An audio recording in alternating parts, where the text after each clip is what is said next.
The newspaper story is recent, but this event is history repeating itself. We are in Skopje, the capital of Macedonia, in July 1999, following the end of the Kosovo War. Throughout the 1990s, Macedonia's neighbors, Bosnia, Croatia, and the Kosovo province of Serbia, exploded with violence, destruction, ethnic cleansing, and death. We wanted to see if we could better understand the reasons behind these unending conflicts. At that time, Macedonia, although similar to its neighbors in ethnic characteristics, had been able to avoid direct involvement in these conflicts, which were fought mostly by undisciplined paramilitary units and newly conscripted soldiers whose basic strategy was terror and whose targets were civilians. While these conflicts were often referred to as ethnic cleansing, they were in reality land grabs, in which ethnic civilian populations were manipulated by their political and religious leaders into forcing other ethnic groups to abandon their homes and possessions and flee to other countries to save their lives. Let us understand where we are. Macedonia borders Albania, Serbia, Kosovo, Bulgaria, and Greece. It is within the former Socialist Federal Republic of Yugoslavia. While far from America, there are American servicemen and women here now, putting their lives at risk. The disintegration of Yugoslavia began with the death of its president, Josip Broz, known as Marshal Tito, in 1980. But it was the collapse of the Soviet Union in 1989, symbolized by the fall of the Berlin Wall and the downfall of former Soviet heroes, which accelerated its breakup. In 1991, Croatia and Slovenia were the first to secede from Yugoslavia, followed by Macedonia. Croatia's attempt was met with swift and brutal resistance from the Yugoslav army, with its attacks on towns and villages. Yugoslavia then attacked Bosnian and Croat civilian communities in Bosnia.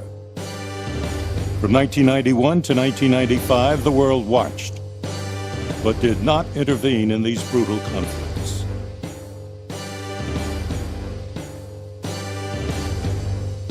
Over 200,000 Muslims were killed during this time. Following the execution of 6,000 Muslim civilians in Srebrenica, NATO finally intervened. Intensive diplomatic pressure on the leaders of Serbia, Croatia, and Bosnia forced their acceptance of a ceasefire, known as the Dayton Peace Accord. But this was not the end of the war. 4 years later, Serb paramilitary forces renewed their campaign of terror, forcing Kosovo Muslims to flee to Macedonia, Albania, and other countries.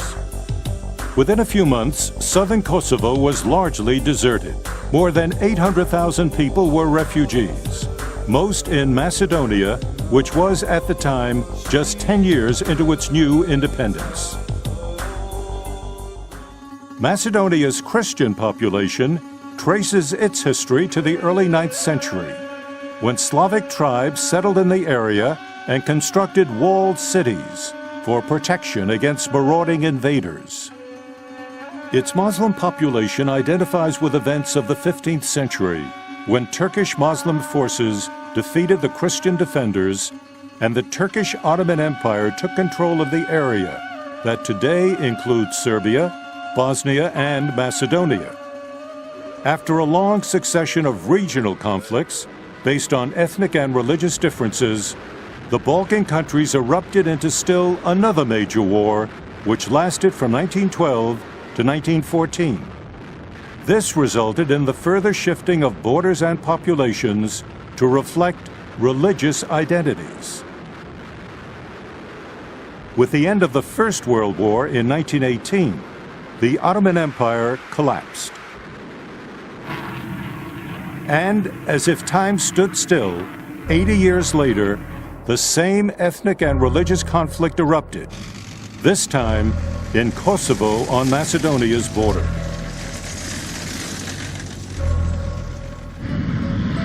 After 78 nights of bombing by NATO forces, relying heavily on American air power, Serbia halted its aggression in Kosovo and withdrew its troops. But in the wake of the violence, over 680,000 Muslim Kosovars had become refugees, most finding safety in UN-operated camps in Macedonia.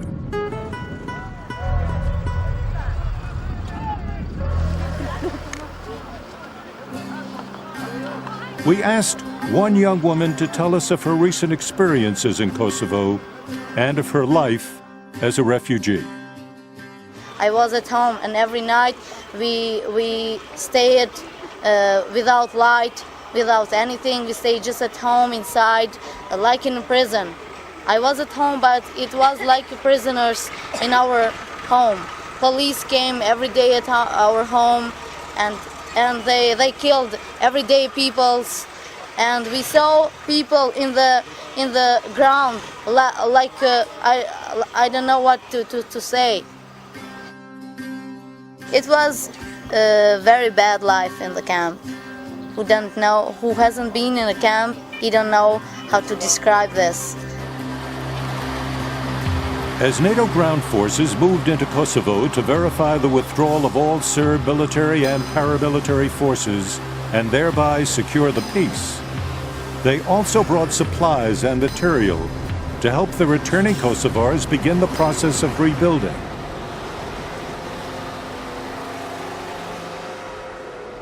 The people then began to return by car, bus, and on foot. For all of them, it was a time of anxiety as they faced the uncertainty of their futures.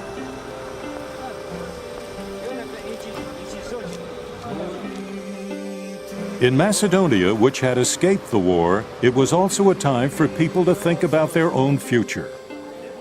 With a population of 2 million, Macedonia is approximately 70% Christian and 30% Muslim. Each community, for the most part, uses its own language and follows its own cultural traditions. It is a country in which both groups appear to mix easily in the cities, but less so in rural areas. To help us understand the choices which people of both religious and ethnic communities in Macedonia were facing, we asked people in Skopje their thoughts on how the war influenced their lives and what they thought might happen in their country. I am an optimist by nature. I believe that not only we Macedonians, but the Albanians as well, learned a lot from this event in Kosovo. The only way in which one can survive in these countries, in the Balkans, is to find mutual understanding and a life together in a very neighborly way, despite the differences. Otherwise, there is no other model that can be accepted in the Balkans. But that is not what happened across the border in Kosovo, Bosnia, and Croatia, where churches, homes, and mosques were deliberately destroyed. Here in Skopje, the two communities generally live in their own neighborhoods, maintaining familiar patterns of daily life. Supermarkets in Skopje tend to be used more by the Macedonian-speaking majority, while the Albanian-speaking minority generally does its marketing in the old Turkish bazaar.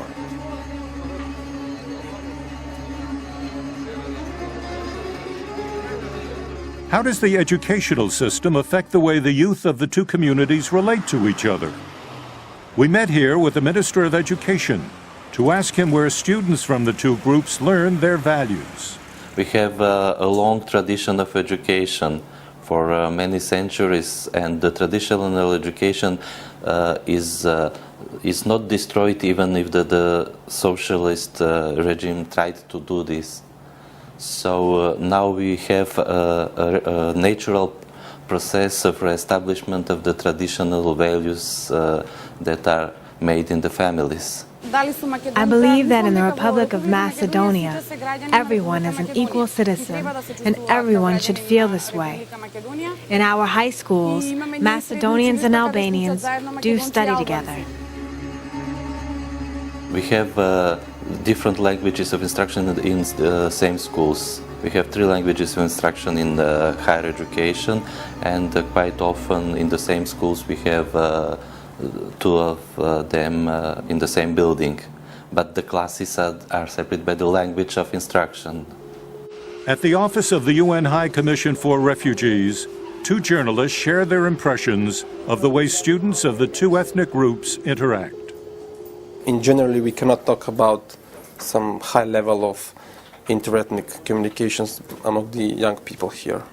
We found some students and asked them to share with us their thoughts about education in the 2 communities. The Macedonians go to Macedonian schools and we go to Albanian schools. We have mixed schools, many of them, especially in the western part of the Macedonia, in Skopje. But the problem is that, depends on the view. The problem for somebody, perhaps that's not a problem. They are learning in the same schools but in different classes, which means in different languages. Students from both ethnic groups enjoy the city's principal swimming pool. We asked some of them about their experiences with students from the other ethnic group. Do you have any Albanian friends? Yes, my friend Marita, and she's very good with me, and I'm with her, and I think that our friendship will be long. I hope. I hope she wants and I want, and we respect one each other, and we feel like equal together, it will be great. It will be better if we have better friendship. The friendship is the key of this. When I make friends, I don't care is Macedonian or Albanian. I just care is she good for me. Does I feel comfortable with her or him? Where I live, for example, there are also Albanian people, friends of mine, and we exchange opinions about the war in Kosovo. I have a lot of friends with whom I speak in my neighborhood who are Albanians.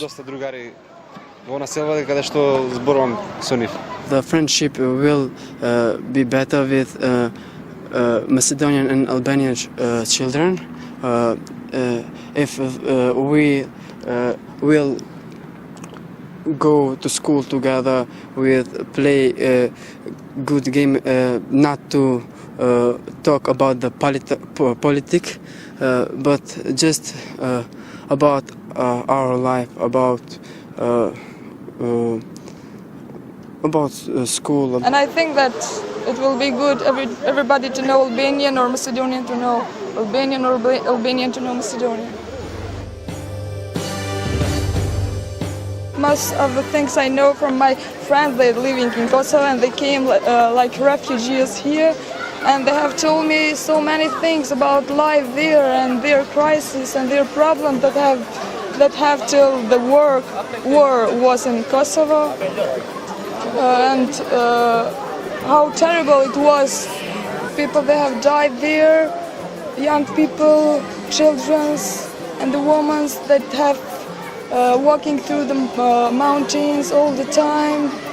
It was in our neighbor, and it can happen here.